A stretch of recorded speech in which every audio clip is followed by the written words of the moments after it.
Basahin po natin ang salita ni Lord na matatagpuan sa Luke 23:34, Luke 23:43, at saka John 9:26-27. 1, 2, 3.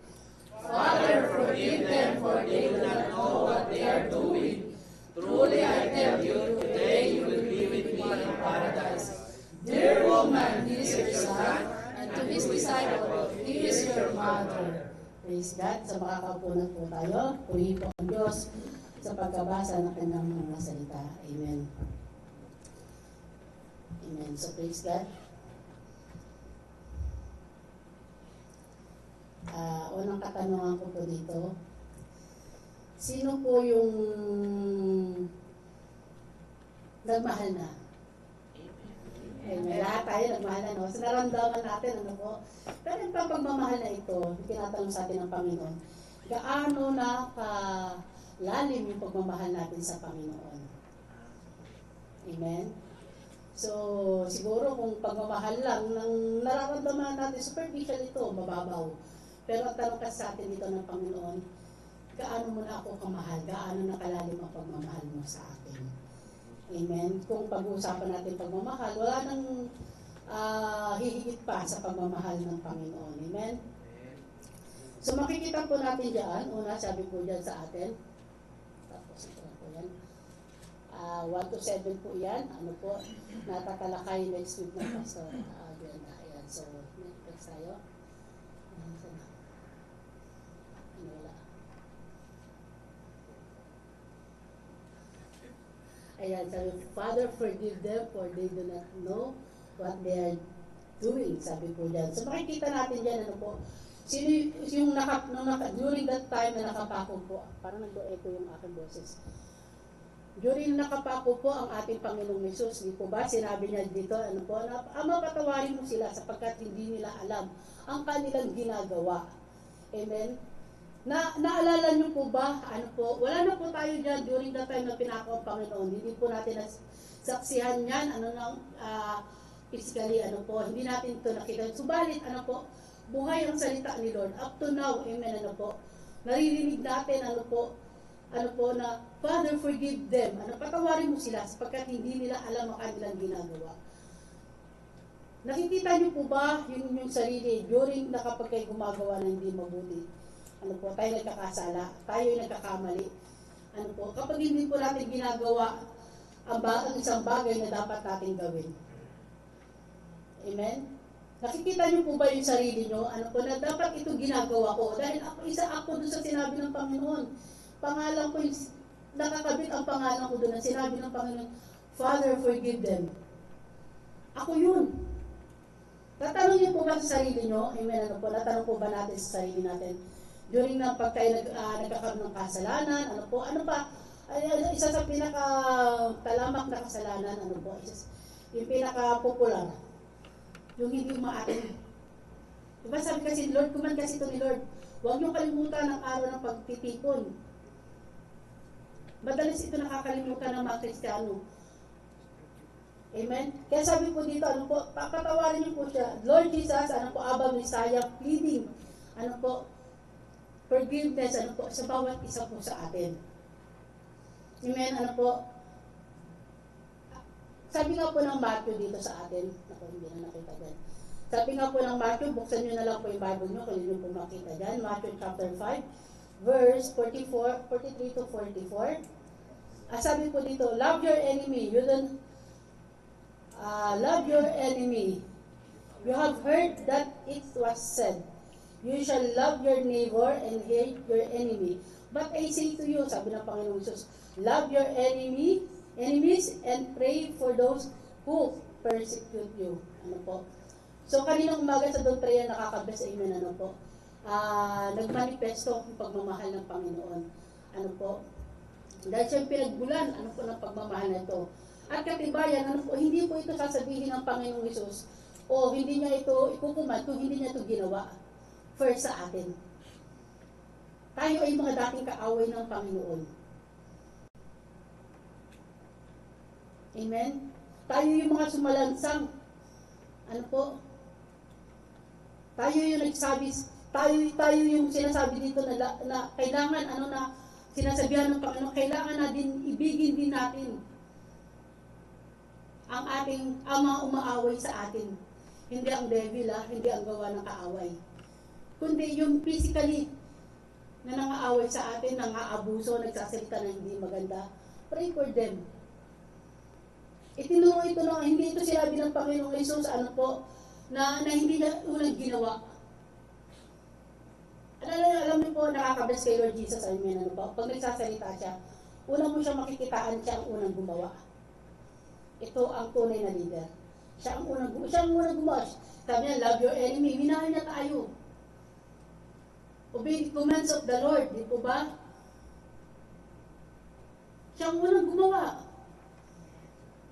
Igalang mo ang iyong magulang. Siya rin ang unang gumawa. Amen. So ito nakaka-bless kay Lord. So makikita po natin dito. At that time, amen, at ang bagay na ito, hindi po maririnig sa kalye. Hindi ito maririnig sa sanlibutan, ang tinig na ito. Naririnig ito at itinuturo. Kung saan, naroon nagtitipon ang mga lingkod o mga anak ng Diyos sa kanyang sanktuaryo, sa panambahan. Amen. Pag maglakad ka po dito sa Saudi, wala magsasabi sa iyo dito, kapag inaway ka, siguro mailan-ilan lang, no? O, hindi pa ako nakatagpo yung binato ka, tapos babatuhin mo rin, Pero di ba sabi sa atin, siguro tayo mga Kristiyano, ipagpapray ko na lang siya. Yung sinabihan tayo na di maganda, ipagpapray ko na lang siya. Kasi wala rin naman akong magagawa sa bagay na yun. The vengeance is not mine. The vengeance is for the Lord. So bakit pa ako magpapakahirap? Ayaw ko pahirapan ang aking sarili. Iisipin ko pa sila. Ang dami-dami ko ng problema. Ibig sabihin, huwag mo nang dagdagan. Sabi po rito, love your enemies. So, pray for them. Yun, sana nakakabis yung tinuro sa atin. Amen. Now, sabi po dito, kaya nga nakakabis, hindi po ito maririnig ang tinig na ito sa libot kundi, sa sanktuaryo ng Panginoon. At itinuro niya ba? Ayan pala yung sabi niya. Ayan. At that time, Jesus declared, I thank you, Father, Lord of heaven and earth, that you have hidden these things from the wise and understanding and revealed them to a little children. Ayan. So, itong bagay na ito, itong prinsipyo ng pagpapatawad. Ito yung bagay na tinuturo na ito. Hindi po ito alam ng pinakamatalino o pinakamayaman sa mundo. Ang nakakaunawa nito, ang prinsipyo nito, yung mga sumasampalataya sa Panginoon. Bakit, sabi ko, Lord, bakit ganito? Bakit nag-pray ang Panginoon? Sabi niya, salamat, Ama, dahil inilihim mo ito sa mga matatalino. Kung nahayag ito sa kanila, kawawa ang mga nasa ibaba. Kawawa yung mga katulad ng mga kinabagan ng Diyos. Sabi po rito na, a little children, ibig sabihin, sila yung mga walang kakayahan. Alam niyo po, pag may gumagawa sa akin ng hindi maganda, amen, lagi ko pong sinasabi, ako ay bata. Para hindi ko sila may fight back. Lagi akong needy. Ito po, lagi ko inilalagay sa sarili ko, I'm needy, Lord. Hindi ko kaya ipagtanggol ang aking sarili. Magsalita sila sa laban sa akin. Siguro yung katahimik ako, pero pag tutulo ng luha. Ganun, nakikita po. Makikita natin dito, kung gaano sinabi ng Panginoon. Papasalamat siya. Hindi ito inirebuild sa mundo, sa mga makamundong tao. Kaya mapalad ang bawat isa sa atin. Dahil naririnig natin ang mga bagay na ito. Alam mo bata, kapag ginawan mo ng hindi maganda, halimbawa yung pinitik mo lang yung kamay niya o nasaktan man yan, iiyak lang yan, tapos magsusumbong sa magulang. Amen? Di po ba, ganun ang bata, titikin lang yan, iiyak yan, pero never magpa-fight back. Amen? Dahil alam niya, amen, ano po, tatakbo yun sa magulang. Ganun din ito yung turo sa atin. Nung makita natin dito si Lord, ano po, sabi niya, forgive them. Ano po, ano ba yung mga pinatawad sa atin ng Panginoon? Di po ba? During that time, naranasan niyo during the Idiyan, kung gaano kahirap yung tumayo ka lang, ano po, ito nakapako po ang ating Panginoon. Amen? So sabi po dyan, hindi ito sa atin, ibinigay ang bagay na ito. Kaya makikita natin dito, at makikita din natin dito, ano po, kaya wala rin po may pagmamalaki ang sino man sa atin, ano po, na kung saan, ano po, tayong lahat ay pinatawad ng Diyos. Tayong lahat, ano po, yung lahat ng ating pagkakamali, walang makakapagmalaki. Di po ba? Sabi ni Lord, mahahabag ako sa nais kong kahabagan, kakaawaan ko ang nais kong kaawaan. Sabi niya, I will be gracious to whom I will be gracious, and I will show mercy on whom I will show mercy. Amen? Kaya man nakaka-bless, amen, ano po, ito, pangkalahatan, in general yung panalangin ng Panginoon eh. Amen? Pangkalahatan, Panginoon, patawarin mo silang lahat. Silang lahat na napasaway, silang lahat na gumagawa ng kasalanan, silang lahat na tumatalikod sa akin, silang lahat na hindi nakakalimot magdasal, silang lahat na ayaw magsimba. Silang lahat na nangangalunya. Silang lahat na ayaw kong kilalanin. Patawarin mo sila. At isa ako, isa kayo doon. Amen. Kaya nga hindi tayo makapagmalaki, ano po, dahil nasa ang Diyos, hindi natin siya kaya diktahan, hindi ka natin sabihan, amen, ano po. Kaya sabi niya, mahabag ako. Kaya nga mapalad tayo, ano po mga kapatid, kapag tayo bumaba rito, nararanasan natin ang biyaya ng Diyos. Mapalad tayo, sa gitna ng gera, may kapayapaan tayo. Hindi po ba? Samantalang paligid natin, gulong-gulo na sila eh. Pero tayo payapa pa rin. Amen? Hindi dahil sa wala tayong pakialam. Kundi dahil payapa tayo, ano po na lahat ng bagay, amen, ano po, ay nasa kamay ng Panginoon. At nakakapag-pray tayo, yun ang importante. Sabi niya, He is a merciful, ano po, and gracious. Kaya sinabi, ano po, nakahabagan po, ano po. Ayan, so makikita natin dito, bakit nga ba sinabi ng Panginoon, ano po, para hindi na po maalala, ano po, once na tayo pinatawad ng Diyos, ano po, hindi na ito maalala ng Diyos ang lahat ng pinatawad niya na sa atin. Pero hindi lahat ng kasalanan ay pwedeng patawarin. Diba, NBS? The sin, ano po, na hindi pwedeng patawarin, ano po, yung paglabas tangan sa Santong Espiritu. Lahat ng kasalanan mapapatawad. Amen? Sabi po dyan. Kaya makikita natin dito, ano po, mas madali, ano po, sabi niya dito, ano po. Ayan. Mas madaling magpatawad kapag malinis ang puso mo. Amen? Mas madaling magpatawad kapag malinis ang puso mo, ang kalooban mo. Meaning to say, ano po, walang hidden, ano po, vengeance sa ating puso. Pinatawad mo yan, pero nasa puso mo, nasa isip mo, maghihintay na ako ng pagkakataon. Kaya kapag may gumagawa sa atin ng hindi kaya alam mo, pag may gumagawa sa atin ng hindi maganda, huwag nyo na lalakanin yun, hayaan nyo na si Lord. Patawarin mo siya. At ipag-pray mo na makakilala siya sa Panginoon. It's a greatest vengeance na makakilala siya sa Panginoon. Dahil mauunawaan niya yung ginawa niya.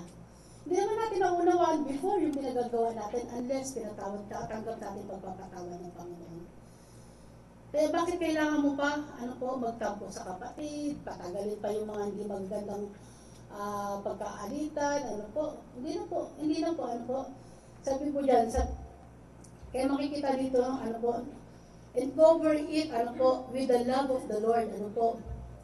Na ang puso rin natin, alam niyo po sa pag hindi tayo nagtatanim ng sama ng loob o galit, pag marunong tayo magpatawad, punong-puno ng kapayapaan ang ating puso.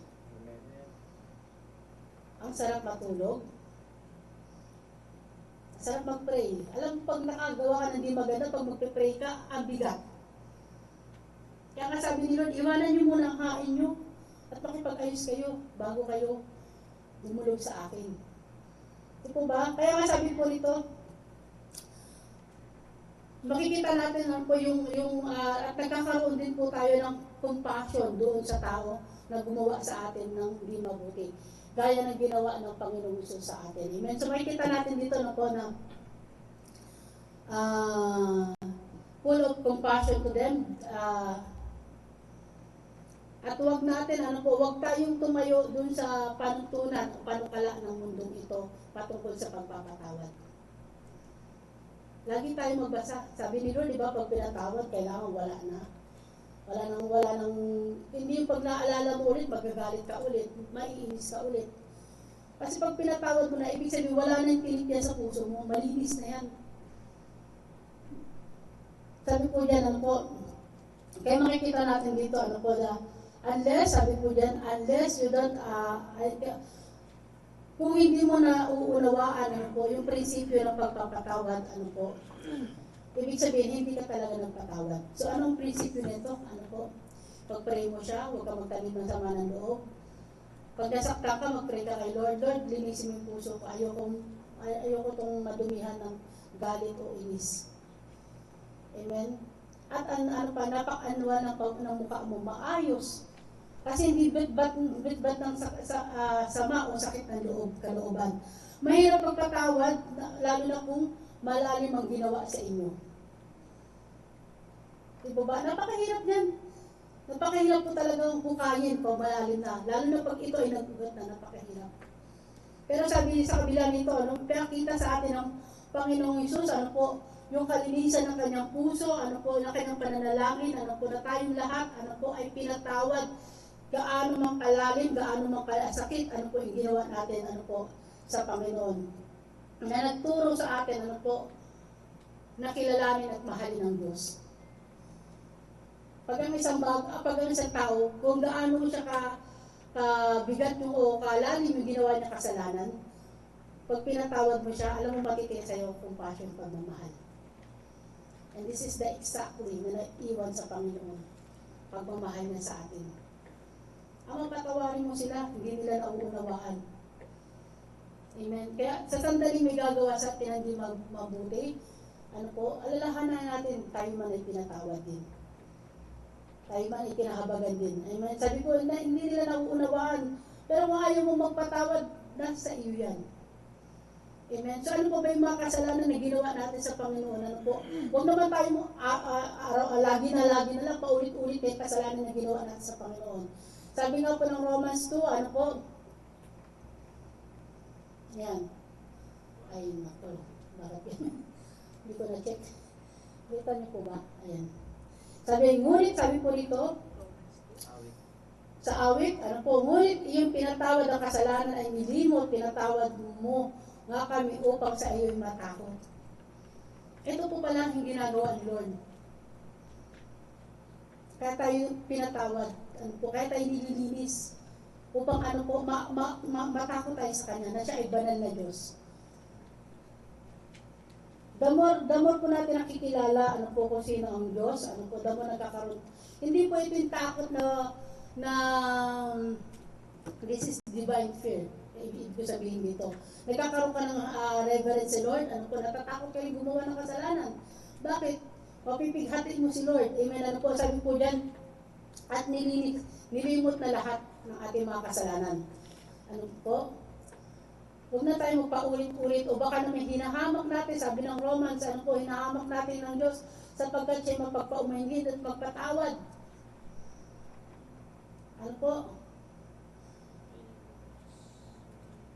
O hinahamak mo ang mga kayamanan ng kanyang kabutihan at papagtiis sa atin kapag hinahod na hindi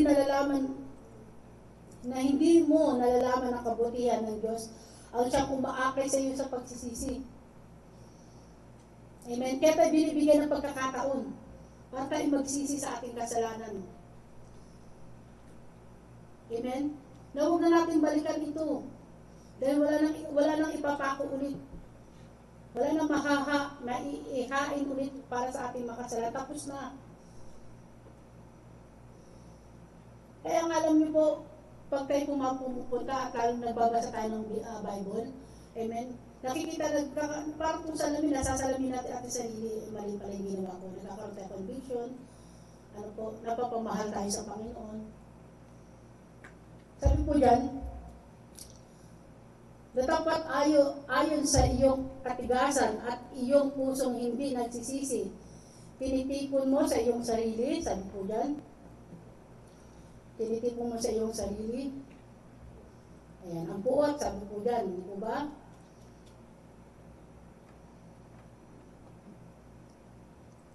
Ayan, ang puot sa kaarawan ng puot sa kaarawan ng kapuotan at pagpapahayag ng tapat ng paghuhukom ng Diyos. So, ibig sabihin, ano po, iniipon lang natin ito kung hindi tayo magpapatawad. Amen. Alam niyo po yung ginawa ni Lord, ano po na, hindi lamang po yun na tayo pinatawad, ano po, kundi minahal.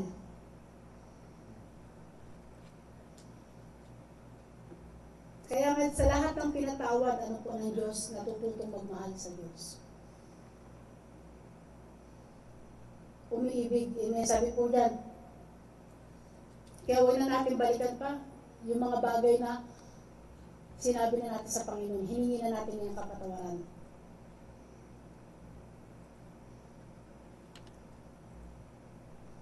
Sabi po dyan. Ayan. So sabi po dito, ano nga ating sasabihin, ipagpapatuloy baga tayo sa pagkakasala upang sa biyaya ay makapagsagana. Sabi po dyan, dahil ba sa biyaya ng Diyos, amen, magpapatuloy pa tayo sa pagkakasala, sabi dyan. Huwag naman mangyari tayo mga patay na sa pagkakasala, paano nga tayo mabubuhay pa riyan? Ano po? So, ibig sabihin, pinantay na natin ating sarili. Ano po? Sa pagkakasala, ibig sabihin, wala na itong buhay. Hindi natin mananalay tayo sa iyo.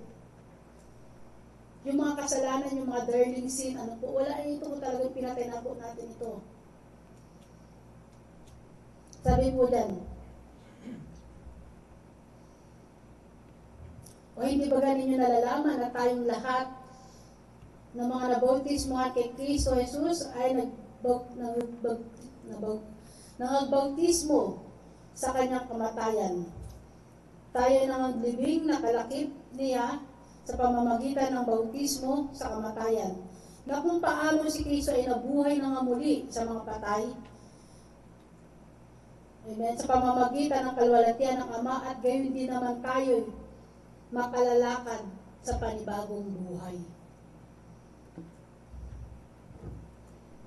Amen.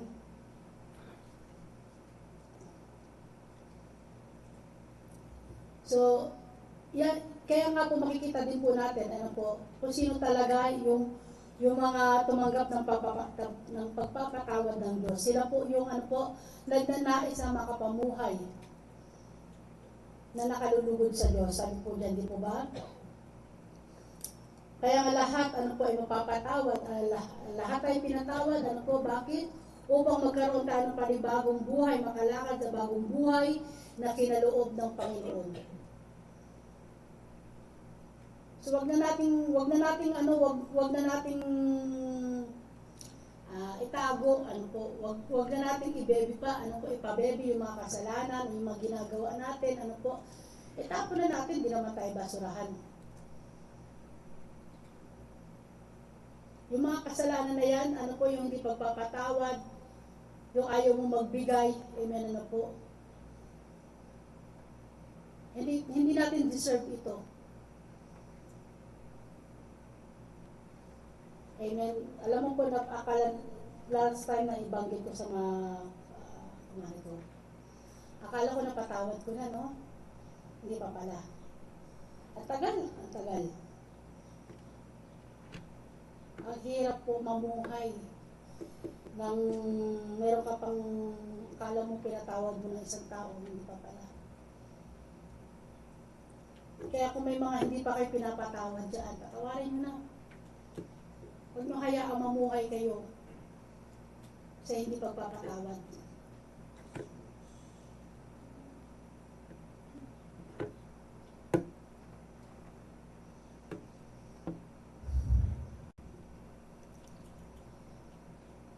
Amen? Gusto niyo po bang kamatayan ninyo ang bagay na iyan? Gusto niyo po ba? Kasi hindi natin alam ang bukas.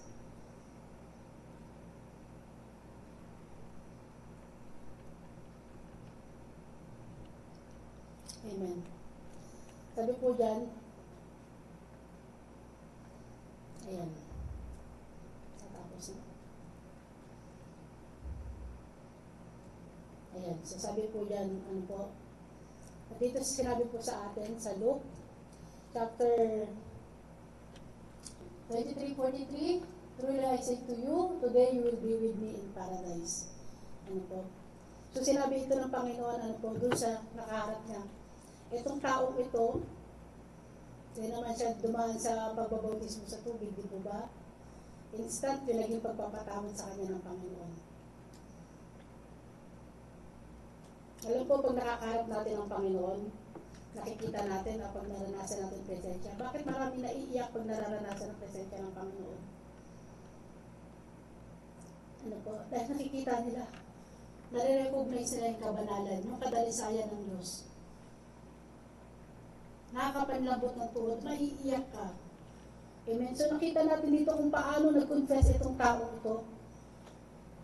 Kaya sabi ng Panginoon, sinasabi ko sa ngayon, sa araw din ito, isasama kita sa paraiso. Amen. Na kapag nakaharap natin ang Panginoon, amen, ano po, nakasusumpong tayo ng ano po, itong tao, inadmit niya, sinabi niya lahat. Pag nagsasabi tayo sa Panginoon, ano po na rin, kaya nga sabi niya, ang taong ito ay walang kasalanan, subalit tayo nagkasala. Siya ay hindi karapat-dapat, subalit tayo karapat-dapat. Hindi naman deserve ni Lord na mapako. Pero para sa iyo at para sa akin. Ginawa niya yan. Kaya nga sabi po rito, isasama kita. Alam po yun, pagka tayo nagtatapat sa Panginoon, sinasabi natin lahat sa Panginoon, nakakagaang nakalooban. Amen? Sabi niya nga po dito, sinabi, ito ay, at during that time, ano po, ito yung ginawa sa kanya. Kaya nga sabi po dito, he who covers the sin, sabi po dyan. Yan, sabi po ni Lord, ano po, hindi ko ikinasasaya na kamatay ng masama, sabi pa ni Yahweh. Ang ibig ko nga siya magsisi at magbagong buhay. Amen? Kaya instant din, nakapagbagong buhay itong taong ito. Kinilala niya si Lord. Ano po? Ayaw ng Diyos, ano po, na mapahamak ang bawat isa.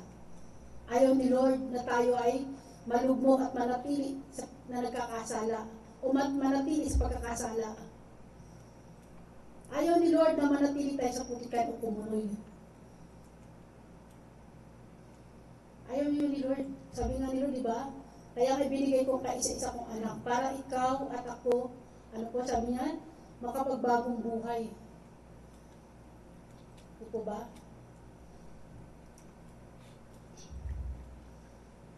Amen. Sabi po dyan. Kaya makikita natin dito. Ayan.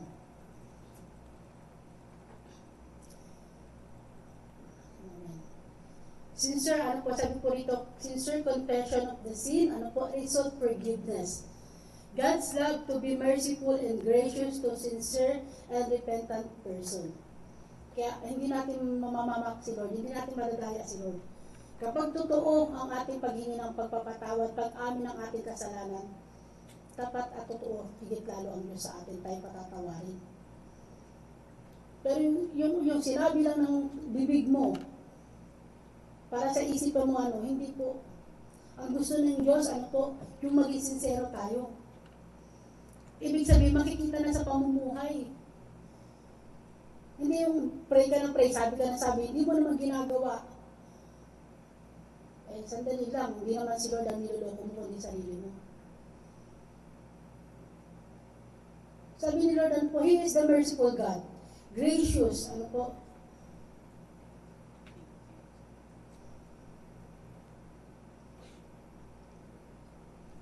At siya ay tapat na Diyos na kung saan patatawarin niya tayo kung sincero ang ating paghingi ng kapatawaran. Sabi po dyan, ano po na, makikita natin sa Proverbs, ano po, He who covers his sin will not prosper, but whoever confesses and forsakes them will have mercy, sabi po dyan.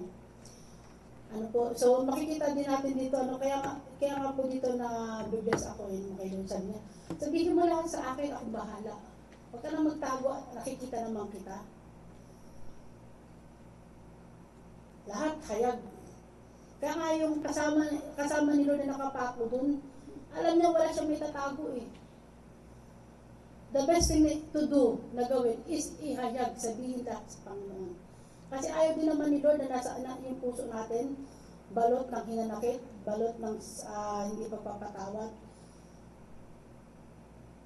balot ng pagkamakasari. Alam mo yung pag hindi ka nagpapatawad pala, nagiging makasarili ka. At in the end, nahihirapan ka mamuhay. Kahit gusto mong maging masaya, parang pilit ang pagiging masaya mo sa buhay.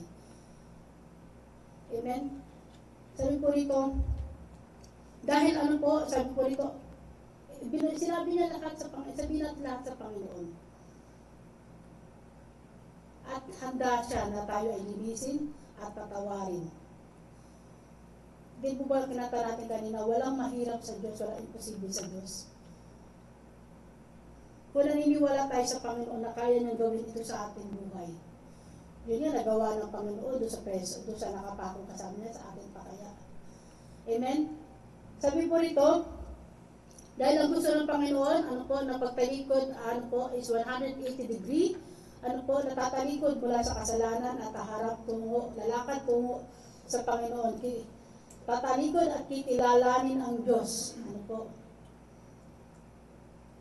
So, ibig sabihin, once tayo tumalikod, mag-vision, lumakad. Huwag nang bumalik ulit. Amen. Dahil hindi tayo rin po mahihirapan.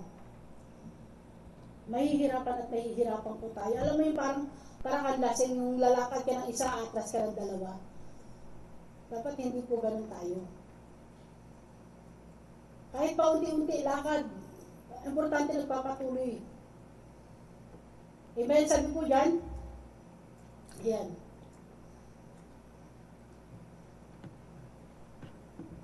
Acknowledgement. Ayan. So, we have to, sabi po dyan, I acknowledge my sin to you, I did not cover, and I did not cover my iniquity. I said, I will confess my transgressions to the Lord, and you forgive the iniquity of my sin. Ayan. Di po ba? Ito yung dapat nating during magpipray tayo, Lord, hindi na po umaya sa iyo.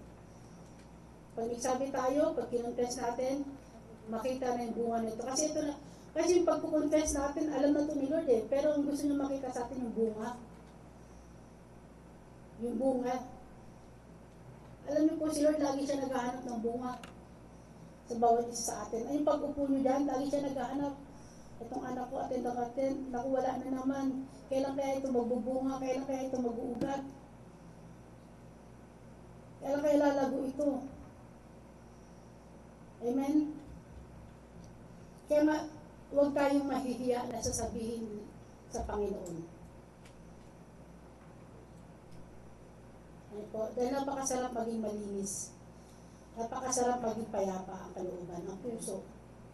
Yung wala kang tinatago. Yung makakalakad ka sa labas na nakataas ang noo. Di po ba? Ibig sabihin na hindi tayo nahihiya. Amen. So praise God. Sabi diyan, and let the wicked forsake his way, and unrighteous man his thoughts. Let him return to the Lord, that he may have compassion on him, and to our God, for he will abundantly pardon. Sabi po diyan. And let him return. Kung paano na nung balik ito nakapreso na ito. Ito lang naman hinihintay ni Lord sa mga nagkakasala. Yung manumbalik, pagpapanumbalik sa Panginoon. At sincero na paghingi ng kapatawaran sa Panginoon. Name it, lahat. Kaya nga sabi ko sa inyo, dapat huwag kayo huwag magtitira na kahit ano dyan. Kahit yung inis, o galit, ano po. Kahit yung matagal-tagal na, sabihin mo lahat sa Panginoon, Lord, ayoko nito, ayokong mahirapan ang puso ko, ayoko magkasakit. Nakakadulot ng sakit, ang hindi pagpapatawad. Sabi diyan, and let them return to the Lord. Sabi po ni Lord, ano po, at manumbalik tayo sa Panginoon. Kaya makikita din natin dito. Amen. Let them return to the Lord. Amen. Kaya nga tayong lahat, amen, dito, sinasabi sa atin ng Panginoon, nasa Diyos, ano po, nakikinig siya sa atin. Mataga na tayo hinihintay. Buong araw yan. Sabi ni Lord, buong araw nakaunat ang aking kamay sa mga ito na matitigas ang ulo. Di po ba sabi sa Israel? Buong araw naman nakaunat ang aking kamay para sa mga bayang matitigas. Kasalanan ng bayan. Amen. Let's ask, tikmot na natin. Ano po? Surrender it to the Lord. Huwag natin hayaan. Amen. Ano po? Lalabas tayo sa sanctuarium ito. Ano po, na hindi natin sinabi sa Panginoon. At paglabas natin sa sanctuarium ito, Lord, tulungan mo kami na maipasang pamuhay, na huwag na kami bumalik dito. Tulungan natin ang ating sarili. Di po ba, nasa Diyos ang awa, nasa tao ang gawa. Amen. Kaya nga sabi po dito, ang last verse, sabi po dyan, silamang po ito.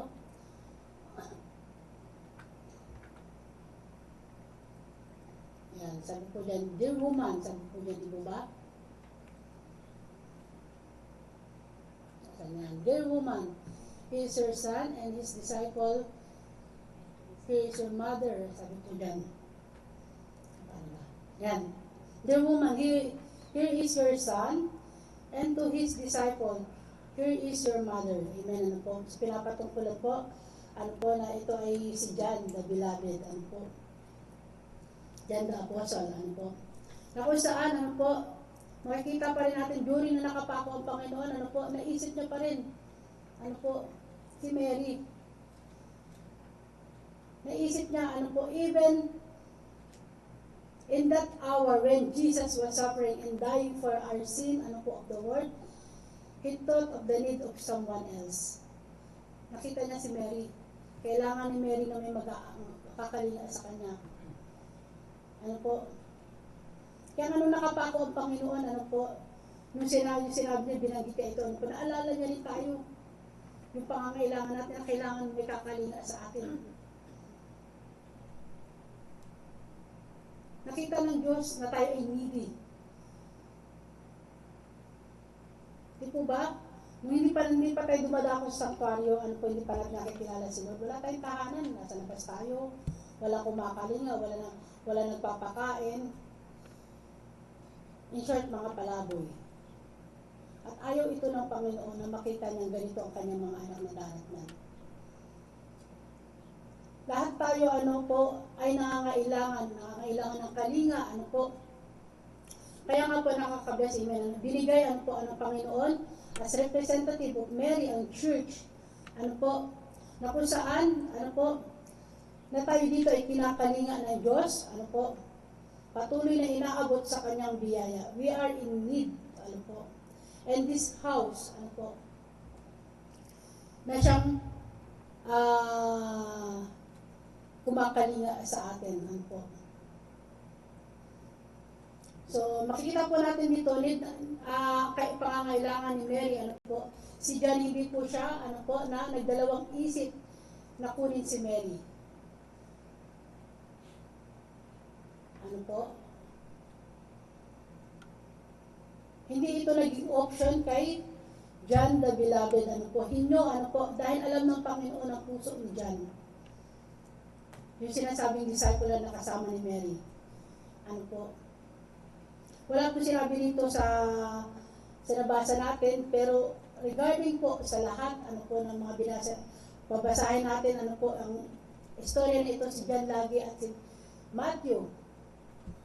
Pero kadalasan si John, ano po, ang laging kasama ng Panginoon. And even, ano po, yan, sabi ko dyan. Sabi ko, at alam ni Lord, ano po, at alam ni Lord ang puso ni John, ano po, kaya pinagkatiwala niya si Mary sa kanya. As I meditate it, sabi ni Lord, mapagkakatiwalaan ko kaya ang mga iniligtas ko at tinubos na maalagaan ang tahanang ipinagkatiwala ko sa kanila. Amen?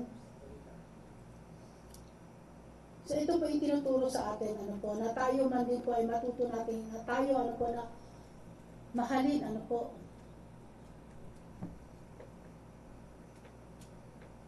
pagmalasakitan at tahanan ang pinagkaloob sa atin ng Panginoon. Even our family sa Pilipinas. Dalawang pamilya meron po tayo. Pamilya natin biological at sa pamilya natin kay Kristo. Both, kailangan natin silang pahalagahan. Kailangan natin ibigay yung kalinga na kailang hinahanap. Pagmamahal, pagmamalasakit,